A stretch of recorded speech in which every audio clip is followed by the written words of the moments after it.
For those with faith, no explanation is necessary. For those without faith, no explanation is possible.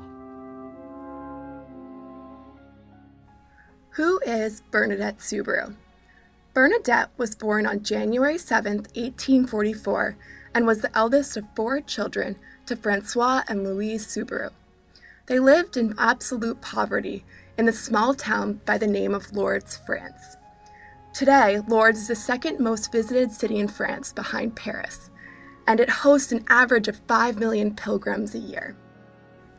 Bernadette was a sickly child, and the rest of her life was full of disease. But when she was 14 years old, she was visited by the Virgin Mary on 18 separate occasions below the grotto near her house. In the visions, the Virgin Mary asked Bernadette to pray for sinners, to do penance, and to build a chapel in Lourdes in her honor. One of the most notable visions was her 9th, when the Virgin Mary asked Bernadette to dig a hole in the mud beneath the grotto. And as she dug, a steady stream of water gushed forth. Miraculously, today, the spring in Lourdes produces 32,000 gallons of water a day. The miracle of the spring quieted her critics and gained her worldwide notoriety. This fame was overwhelming for the young small-town girl. To escape the fame, she went to a school run by the Sisters of Charities of Nevers. She remained there until she turned 22, and at that time she joined the sisterhood, officially making her a nun. While a nun, Bernadette worked as an assistant in the infirmary and also as an embroiderer for the holy garments.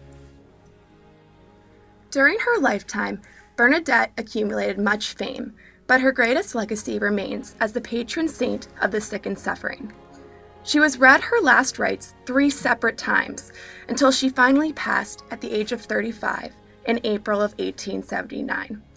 She was then canonized by Pope Pius XI and given the feast day of April 16th. One of the main attractions in Lourdes today is her incorruptible body that has stood the test of time and decomposition. Viewers are baffled by the fragrance that emanates from her glass coffin and her serene-looking facial expression. Saint Bernadette was never able to see the completion of her chapel, the Basilica of St. Pius XI. The chapel accommodates over 25,000 people, and most of these are pilgrims in search of the shrine where Mary appeared to the small girl, but more specifically to the spring, which holds miraculous properties.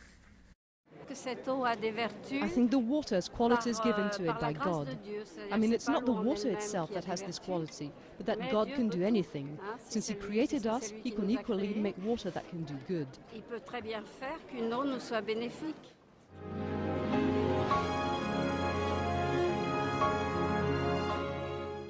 Though the authenticity of the healing powers of this spring have been questioned, millions still bring their sick loved ones to the shrine. And St. Bernadette's legacy still lives on in those who are in need of healing and travel to Lourdes, where now 68 scientifically inexplicable miracles have been confirmed.